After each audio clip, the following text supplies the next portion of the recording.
It's smaller than an American football, yet this clay object is one of history's most revered artifacts. The surface is inscribed in Babylonian cuneiform, one of the earliest written languages, with the words of King Cyrus the Great of Persia, who ruled a vast empire almost 2,600 years ago. Many believe it's the first proclamation of human rights. The cylinder is on loan from the British Museum and was unveiled for the first time in America at the Smithsonian's Freer and Sackler Galleries in Washington. Neil McGregor is the director of the British Museum. It's probably the first time in human history that we have evidence of a ruler thinking about how you manage a society with people of different traditions, different languages, different ethnicities, and above all, different religions. The cylinder was buried in Babylon, in present-day Iraq, after Cyrus captured the city in 539 BCE. It was discovered in 1879 during an excavation by the British Museum.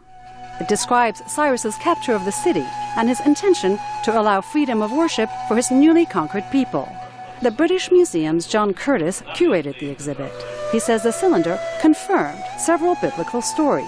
Cyrus says that he captured Babylon peacefully. He didn't burn the city, raze it to the ground, as was the general custom at that time. And he actually says in the cylinder that he allowed the inhabitants of Babylon to go about their business in peace.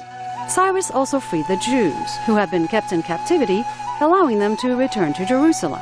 For Jews through the millennia, Cyrus has always been a hero, and the Persian Empire has always been the great moment in history for the Jews and for the recovery of Jerusalem.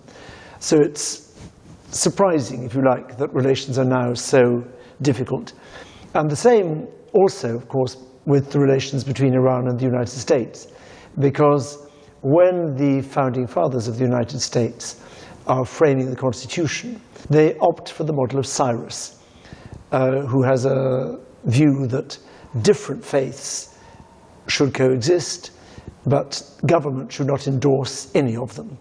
Thomas Jefferson, one of the founding fathers, owned 2 copies of Cyropedia by the ancient Greek author Xenophon. The book praised Cyrus and apparently influenced Jefferson. Jefferson's copy is included in the exhibit, along with other items from ancient Persia. Any Iranian knows that it was the Persians, the Iranians, that made and shaped the whole region of the Middle East and gave it a model of governance that was admired everywhere. After Washington, the Cyrus cylinder will visit 4 other museums across the United States. Julie Taboh, VOA News, Washington.